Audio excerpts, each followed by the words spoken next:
Hello and welcome to another episode of Scope. I'm Tracy Pa. In this episode, we look into the potential that cocoa has in generating income for the government and the people of Madang. Stakeholders have identified that more effort is needed in collaboration involving farmers, stakeholders like the Cocoa Board and the Madang Provincial Government. According to a Cocoa Board 2018 report, some 99% of total cocoa production is exported, with remaining 1% used locally in the manufacturing of chocolate and cocoa powder for domestic consumption. Cocoa is a leading agriculture export, only surpassed by coffee and oil palm. However, since last year, the export value of cocoa has tripled and remains steady. It is predicted to last for up to 5 years. In the Millennium Term Development Plan for 2023 to 2027, the Cocoa Board's target is to increase production from 40,000 tons to 63,000 tons. Madang Province is adamant in achieving this. Almost 90% of Madang's population grow cocoa. However, the Cocoa Board says production figures over the last few years has been below 40,000 tons. Last year's production was at 3,500 tons. Cocoa Board Chief Executive Officer Jesse Anjan said Madang can increase production if there is better collaboration between stakeholders, farmers and the provincial government. The Madang Provincial Integrated Development Plan 2023 to 2027, launched by the Prime Minister in May of 2024, is aligned with the Millennium Term Development Plan 4. According to the Cocoa Board, the target for cocoa production is set at 63,000 tons by the year 2027. The Cocoa Board signed a Memorandum of Understanding with the Government of Madang to roll out cocoa nurseries in all 6 districts. In January this year, Governor Ramsey Pariwa presented a 1 million kina check to the Cocoa Board to roll out this program. The program includes the proper budding and crossbreeding of cocoa seedlings with maximized yield in a short period of time. Cacao, the lowest common denominator case crop inside the country, inside the Madang area. Also, Madang now time to take ownership. No cacao, now you want him ground, now when you look blessing the God inside the agriculture sector inside the cacao. Now then economic growth, time we generating income, good income now, but we look funding road na bridge, law and order, education, health, infrastructure, plan the Arab new kilometer start. The Cocoa Board CEO said cocoa can become the leading export product for Papua New Guinea. He added that farmers pocketed 70 million kina from last year's production alone. Now, we don't know like him production that's all. Madang nigga literally will come up with quality, the best cocoa inside Papua New Guinea. Cocoa Board, he hosting planting also locally PhD cocoa of excellence. So last 3 plus so Madang and consistently come up silver winner. So last year October Midlo Alatao, Madang and come second again. Now Midlo start this group where it comes second Madang. Cocoa now I'm a goal of world competition of friends, challenging another country come up number 1 cocoa. So this province has potential, big ground stuff. You may need the only man now work on them. Now time Mr. this office me like in production for Madang as one. Kurere Matanzana, founder of the Madang Rural Development Foundation, is assisting local farmer Mal Seth attempt chocolate making to encourage downstream processing.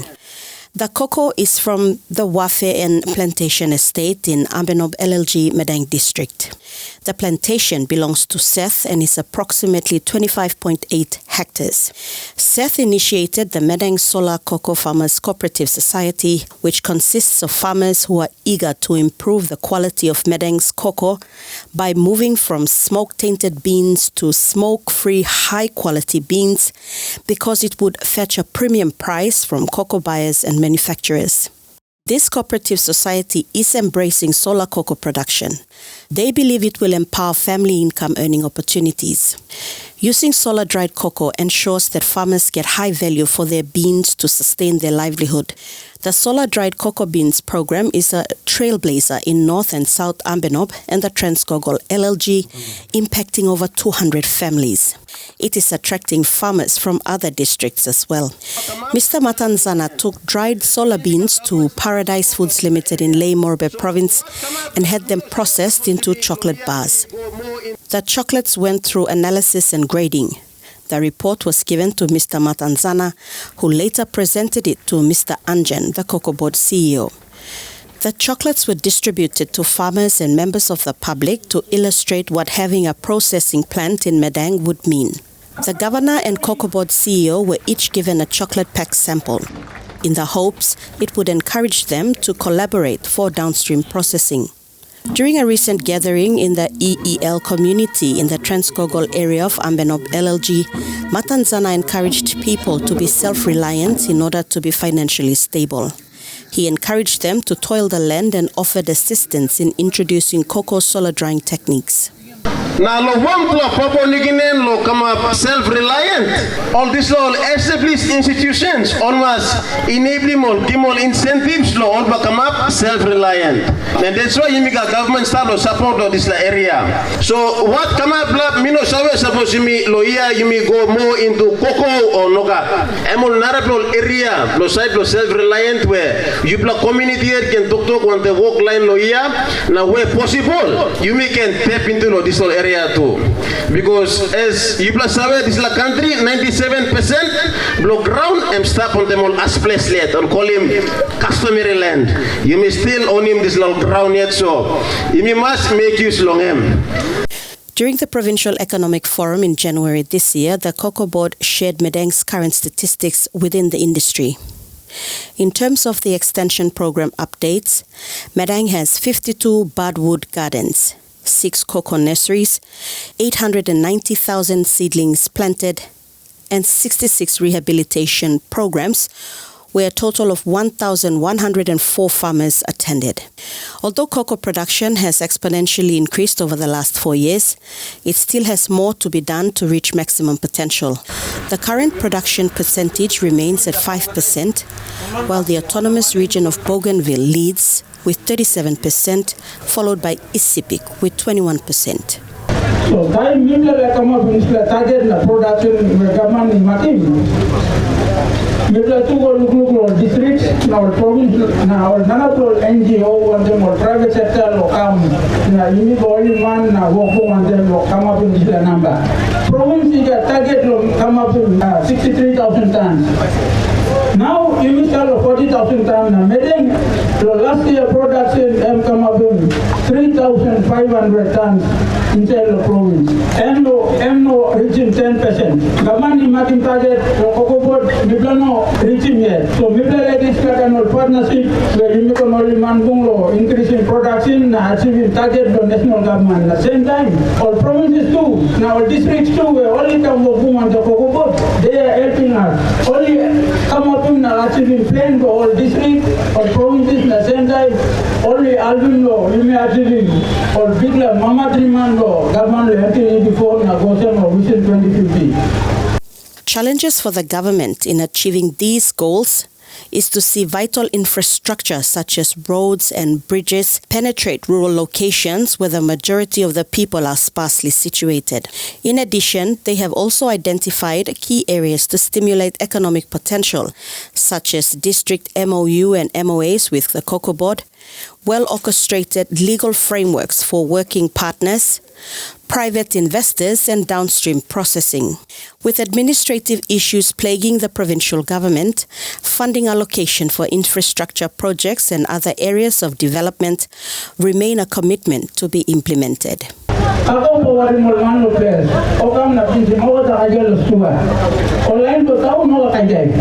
Because time planning you don't have asking for legal school fee, you don't have asking for outfit fee. Because how can put the money in the pocket for you? You can talk to you straight. Now, challenge for you, go finding a brand lo planning kakao this year. Because time you plan kakao, you smell money. Twenty months this year, it one very Albert against the cocoa board. I think one the road the old Martin finish.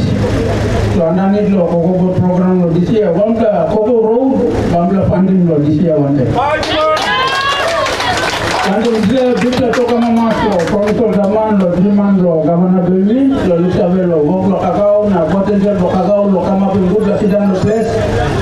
Now, Millennium Term Development Plan, online the place, no youth, Mama Papa, go no oil ground, no oil Kakao. Now, Madam must smell Kakao.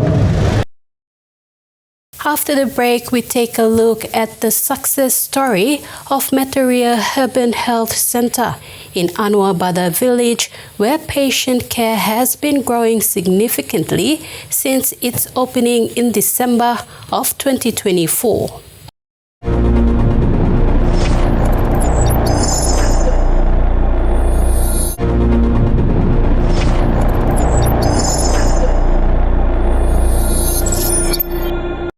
After its launch late last year, Mataria Urban Health Center in Anwar Bada village increased patient care to more than 1,000 in December 2024.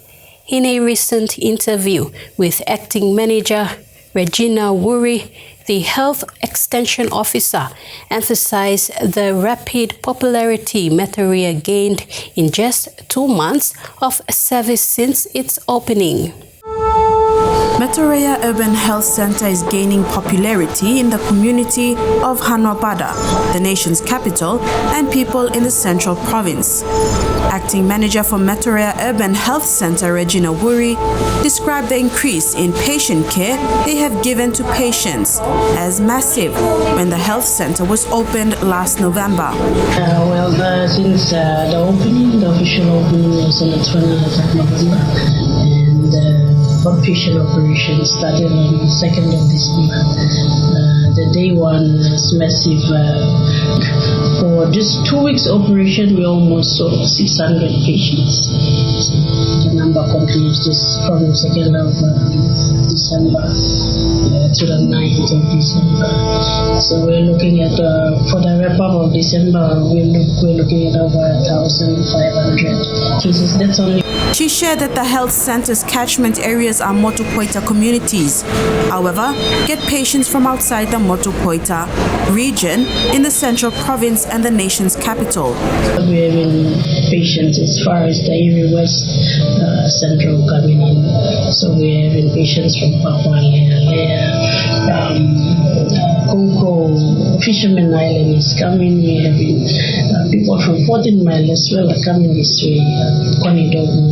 So we have a system that is being placed in front of our reception. We identify patient, the first patient that clocked in, we know that particular patient's residence.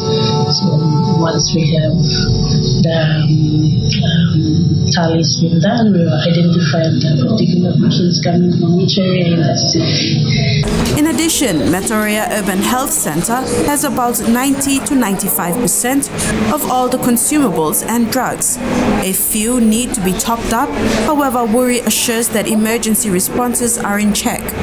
She emphasized that the facility covers the Konedobu population and is helping to decrease the large number of patients that frequent the Port Moresby General Hospital. PMGH has already taken steps to reduce the number of outpatient cases by mainly seeing to referral cases only. On the 13th of January 2025, Mataria Urban Health Center delivered its first baby, a boy. Its second and third deliveries were baby girls, born on the 15th and 16th of January, utilizing for the first time its maternity wing. The health center's acting manager explained the antenatal process and how they are accepting normal deliveries at Mataria. We had the antenatal clinic started in phase 1, which is on the 2nd of December. And we opened the outpatient service, antenatal service was also open. And baby kids came in for immunization as well, and was back then in December. So now the advice is to moms, we attend to only normal deliveries. When I say normal, is those moms with no complications, no previous obstetric histories of malpresentations of babies not lying well and all that, with high-risk pregnancy, meaning mothers with preeclampsia, PDT, we call it, those are mothers with high blood pressure and previous history of cesarean section. She said women who cannot have normal deliveries are referred to PMGH. We have the labor ward is 3 delivery rooms, 3 delivery beds. The rooms themselves are self-contained. There's shower, toilet in 1 delivery room with a bed for 1 mother room. So that's how we got these facilities. It's more like a privacy for 1 mother, 1 room. Yeah. And then we have the recovery, which is the postnatal ward. Once they deliver, they're kept in a space to go for the next day once the baby and mom is okay, we send them. In addition, Uri said that delivery rooms are built in a way that encourages family members, especially spouses, to be in the delivery room. Of upper respiratory infections, cough.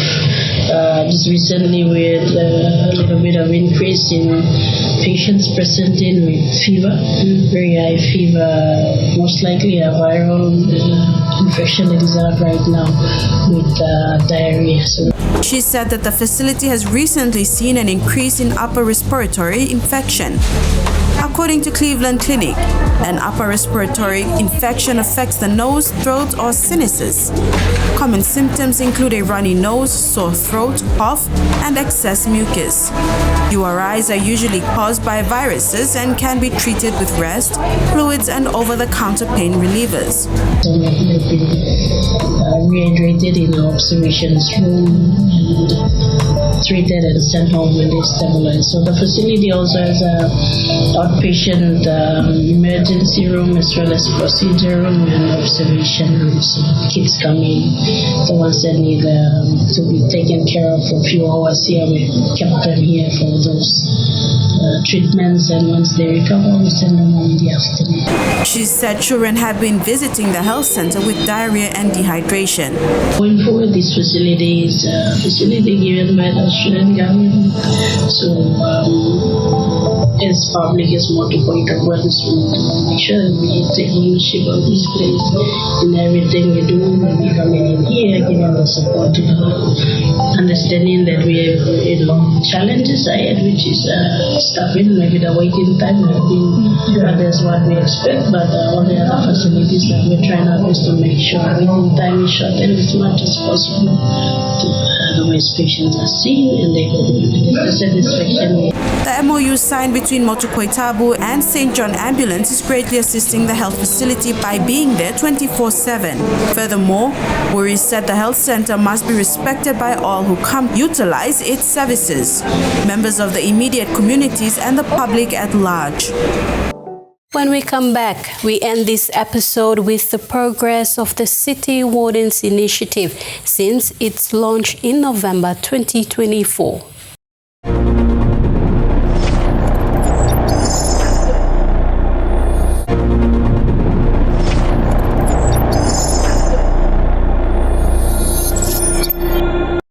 The National Capital District Commission, in response to the rising crime rates and serious safety concerns in Port Moresby, introduced the City Warden Initiative aimed at enhancing public safety at critical transit points throughout the city.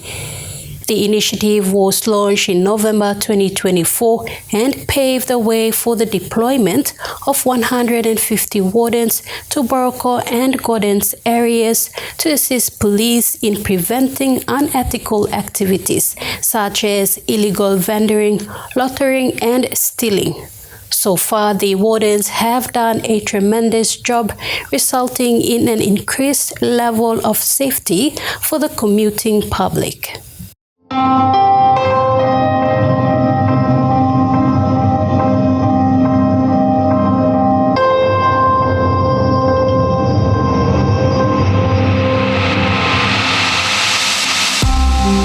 National Capital District Commission, in partnership with the Royal Papua New Guinea Constabulary, initiated the City Warden Initiative.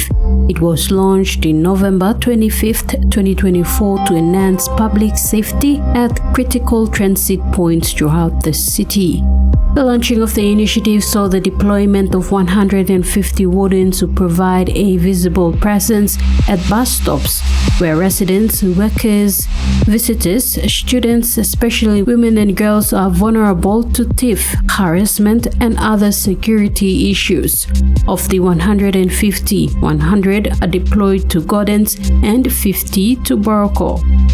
Speaking during the launch, NCD Governor Powers Pakob said the wardens underwent 2 weeks of induction and 3 days of specialized skills training, conducted by professional instructors including former and current servicemen from the Papua New Guinea Defence Force. The training covered basic life skills, health and hygiene, code of ethics, appropriate dressing and behavior, crisis management, self-respect, and adherence to a chain of command. According to Operations Commander Inspector Obed Jerry, the wardens have assisted police in apprehending crime suspects involved in pickpocketing and liquor offences. Inspector Jerry said their presence in the community has provided positive result, as many citizens are now feeling safe to move freely in Gordons and Boroko. How we recruit these wardens here? We recruit from each area close to the hotspot areas like Manu and then like south side, so that they can manage the area themselves with the people there themselves, with their leaders and the wardens, and then we have police support as well. So this is a extended activity, policing activity. A couple of residents expressed that the initiative has made a difference in their experience of the level of safety when commuting in these two suburbs. The residents hope this initiative is implemented in other provinces as well. It's coming here. I feel safe coming here because normally times I come round here, I always put my foot below me in front and I'm walking, holding my kids and true. Now me walk coming only man blow, bikini blow me now walk about. For me, I feel also I am safe. Yeah, I'm just referring back this from the past years when this initiative was not in place. We were all over the place, and even the public wouldn't feel that much safe. And I would say thank you very much that our boys here now doing a wonderful job. Our boys here working on the street and helping the people, the crowd. These are government destinations for other jobs that other employees to come in, and those more of the school laborers who are on the road calling the name of the country. So this is what is happening from our boys here, the initiative they're coming through. We need more of this kind of people to come and join, and the government must understand what these people are doing for the public, for the community, for the people of the rural areas in the province, in the district, in Papua New Guinea. So we want most of these people, the awareness should continue carrying on to other countries, other provinces into the country. Inspector Jerry said despite their initial purpose to arrest, apprehend, and prosecute perpetrators, the wardens have also assisted in conducting PMV buses to park in designated bus zones, resulting in the smooth flow of collecting passengers. PMV bus driver Council Joshua and his crew Mel Simon said before the warden initiative was introduced, buses competed with each other to collect passengers at the bus stops. Thank you, Lord. Islam, good luck, people making. Formal that's all, but Gordons now, not area to him. First time I'm dangerous, but now more right, people make a big walk. Fight him all line now. All steel man, all people only more now. Clean him area, and it's like I need thank you. First time people around the bus now, look him. Plant the abem, Niplasa. Some time that was a poor look one said, National man, as like I am, but now I'm feeling more at the lake, bus, line and stop over the lake. Past time and big long traffic jams, I go outside, no, go out over the Dumplo, but now more at the lake, or control him over the bus. put him in area where oba simol line ba am kala good na. Ogam lam so. Me to thank you lo good la work people making am.